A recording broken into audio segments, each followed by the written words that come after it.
بسم اللہ الرحمن الرحیم۔ السلام علیکم، welcome to my YouTube channel. میرے چینل پس پردہ میں آپ کو خوش آمدید۔ حاضر خدمت ہوں ایک نئی کہانی کے ساتھ۔ ایک دفعہ کا ذکر ہے کہ چین کے دور دراز دیہات میں 5 چینی بھائی سمندر کے کنارے ایک چھوٹے سے جھونپڑی میں اپنی ماں کے ساتھ رہتے تھے۔ وہ سب ہم شکل تھے اور بالکل ایک جیسے دکھتے تھے۔ ان سب چینی بھائیوں میں کچھ ایسی خصوصیات تھیں جو کسی اور میں نہیں تھیں۔ پہلا بھائی پورے سمندر کو نگل سکتا تھا، دوسرے چینی بھائی کی گردن لوہے کی تھی، تیسرا چینی بھائی اپنی ٹانگیں بہت دور تک پھیلا سکتا تھا، چوتھے بھائی کو آگ نہیں جلا سکتی تھی، اور پانچواں بھائی اپنا سانس بہت دیر تک روک سکتا تھا۔ ہر صبح پہلا چینی بھائی سمندر پر مچھلیاں پکڑنے جاتا تھا اور شام تک جتنی مچھلیاں پکڑتا تھا ان کو بازار میں جا کر بڑی اچھی قیمت پر بیچ دیتا تھا۔ ایک دن سمندر پر جا رہا تھا تو پڑوسیوں کا ایک لڑکا بھی اس کے ساتھ ہو لیا۔ اس نے بہت منع کیا لیکن لڑکا باز نہیں آیا۔ دونوں جب سمندر پر پہنچے تو پہلے بھائی نے ایک ہی سانس میں تمام سمندر کا پانی نگل لیا۔ سمندر خالی ہو گیا تو اس میں موجود تمام چیزیں واضح ہو گئیں۔ لاتعداد مچھلیوں کے علاوہ سمندر بے شمار قیمتی خزانوں سے بھرا پڑا تھا۔ لڑکا یہ سب دیکھ کر دیوانہ ہو گیا اور دوڑا خزانہ سمیٹنے کے لیے۔ پہلے چینی بھائی نے تو صرف اتنی ہی مچھلیاں پکڑیں جتنی وہ روز پکڑتا تھا۔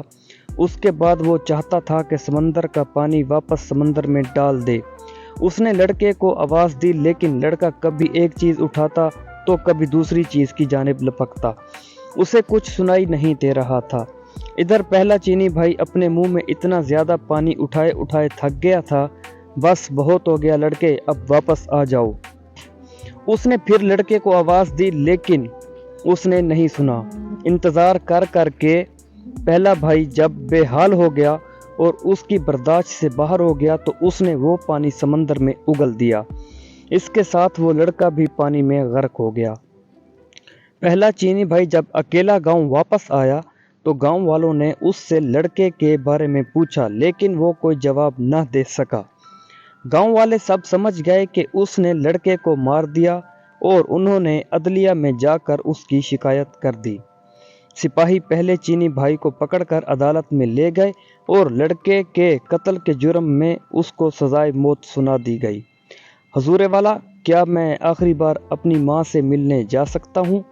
پہلے چینی بھائی نے جج سے پوچھا۔ ہاں، اتنی رعایت تمہیں دی جا سکتی ہے، جج نے کہا۔ پہلا چینی بھائی خوشی خوشی اپنے گھر گیا اور اپنی ماں سے ملا، لیکن وہ واپس نہیں آیا بلکہ اس کی جگہ دوسرا چینی بھائی جیل پہنچ گیا جس کی لوہے کی گردن تھی۔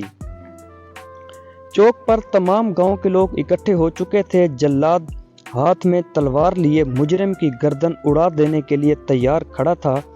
سپاہی مجرم کو پکڑ کر لائے اور اس کی گردن شکنجے پر رکھ دی۔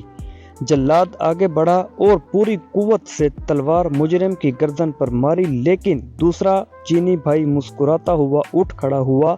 چونکہ اس کی گردن لوہے کی تھی اس لیے تلوار نے اس پر کچھ اثر نہیں کیا۔ یہ دیکھ کر گاؤں کا ہر شخص سخت برہم ہوا اور اس کو مارنے کے لیے کچھ اور طریقہ سوچا جانے لگا۔ پھر جج نے فیصلہ کیا کہ اس کو سمندر میں ڈبو کر مارا جائے۔ اگلی صبح سزا سے پہلے دوسرا چینی بھائی جج کے پاس گیا۔ جناب والا، کیا سزا سے پہلے میں آخری بار اپنی ماں سے مل سکتا ہوں؟ ہاں، یہ ایک رعایت تمہیں دی جا سکتی ہے، جج نے اجازت دیتے ہوئے کہا۔ وہ اجازت ملتے ہی خوشی خوشی اپنے گھر کی طرف چلا لیکن اگلے دن وہ واپس نہیں آیا بلکہ اس کی جگہ تیسرا چینی بھائی جیل واپس آیا جس کی ٹانگیں لمبی ہو جاتی تھی۔ اس کی سزا کی تیاری ہونے لگی۔ سارا گاؤں سمندر کے کنارے جمع ہو چکا تھا۔ سپاہی اس کو کشتی میں بٹھا کر سمندر کے درمیان میں پہنچ گئے جہاں پانی گہرا تھا اور تیسرے چینی بھائی کو اٹھا کر پانی میں پھینک دیا۔ تیسرا چینی بھائی جب سمندر میں گرا تو اس کی ٹانگیں لمبی ہونے لگیں، لمبی اور بہت زیادہ لمبی ہو گئیں کہ سمندر کی تہہ سے جا لگیں اور وہ ڈوبنے سے بچ گیا۔ اس کا مسکراتا ہوا چہرہ دیکھ کر سپاہی اور تمام گاؤں والے آگ بگولا ہو گئے۔ اس بار انہوں نے فیصلہ کیا کہ مجرم کو آگ میں جلایا جائے۔ اگلی صبح وہ جج کے پاس گیا۔ حضور والا، کیا میں آخری بار اپنی ماں سے مل سکتا ہوں؟ ہاں، تمہیں اتنی رعایت دی جا سکتی ہے۔ جج نے نہ چاہتے ہوئے بھی اس کو اجازت دے دی۔ وہ خوشی خوشی اپنے گھر کی طرف دوڑا، لیکن ماں سے مل کر وہ واپس نہیں آیا، بلکہ اس کی جگہ چوتھا چینی بھائی واپس آیا۔ گاؤں والے چوک پر جمع ہو گئے اور سپاہیوں نے آگ کا ایک بہت بڑا الاؤ دہکایا، جس کے شعلے آسمان کو چھو رہے تھے۔ پھر چوتھے چینی بھائی کو اس آگ میں دھکیل دیا گیا۔ آہ، کتنا سکون مل رہا ہے! چوتھا چینی بھائی مسکراتے ہوئے بولا، کیونکہ اس کو آگ نہیں جلا سکتی تھی۔ آگ اور تیز کر دو، لوگوں نے چلا چلا کر سپاہیوں کو کہا، اور انہوں نے آگ اور زیادہ تیز کر دی۔ بڑا مزہ آ رہا ہے، چوتھا چینی بھائی خوشی سے بولا۔ گاؤں کے لوگ یہ دیکھ کر سیخ پا ہو گئے۔ پھر انہوں نے فیصلہ کیا کہ اسے بدبو دار جگہ پر بند کر دیا جائے تاکہ دم گھٹنے سے مر جائے۔ اگلی صبح جب چوتھا چینی بھائی جج کے پاس آیا، حضور والا، کیا ایک آخری بار میں اپنی ماں سے ملنے جا سکتا ہوں؟ ہاں، اتنی رعایت تمہیں دی جا سکتی ہے۔ جج بھی اس بار غصے سے بولا۔ اجازت ملتے ہی چوتھا چینی بھائی دوڑا دوڑا اپنے گھر گیا، لیکن وہ اپنی ماں سے مل کر واپس نہیں آیا، بلکہ اس کی جگہ اس کا پانچواں چینی بھائی آیا۔ سارا گاؤں چوک پر اکٹھا ہو چکا تھا۔ ایک بند کوٹھڑی میں بے شمار بدبودار اور زہریلی جڑی بوٹیاں اکٹھی کر کے جلائی گئیں، اور پانچویں چینی بھائی کو اس کوٹھڑی میں بند کر کے تالا لگا دیا گیا۔ ساری رات تجسس میں گاؤں والے کوٹھڑی کے باہر بیٹھے رہے۔ صبح کو جب سپاہیوں نے اس کی لاش نکالنے کے لیے دروازہ کھولا تو پانچواں چینی بھائی مسکراتا ہوا باہر نکلا، کیونکہ وہ بہت دیر تک اپنا سانس روک سکتا تھا، اس لیے بدبو سے نہیں مرا۔ لوگ یہ دیکھ کر ہکا بکا رہ گئے۔ جج آگے بڑھا اور بولا، ہم نے تمہیں ہر ممکن طریقے سے مارنے کی کوشش کی، لیکن تم ہر بار بچ گئے۔ اس کا مطلب یہ ہے کہ تم بے گناہ ہو، لہذا تمہیں اس جرم سے باعزت بری کیا جاتا ہے۔ اب تم آزاد ہو۔ تمام گاؤں والوں نے بھی جج کی اس بات سے اتفاق کیا اور اس کا پیچھا چھوڑ دیا۔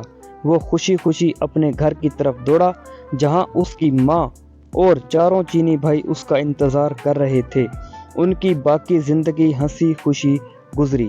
دوستو، امید کرتا ہوں کہ آپ کو یہ کہانی پسند آئی ہوگی۔ اس طرح کی مزید انفارمیٹیو اور انٹرسٹنگ کہانیاں سننے کے لیے میرے یوٹیوب چینل پس پردہ کو سبسکرائب کریں اور میری ویڈیوز کو اپنے دوستوں کے ساتھ شیئر کریں۔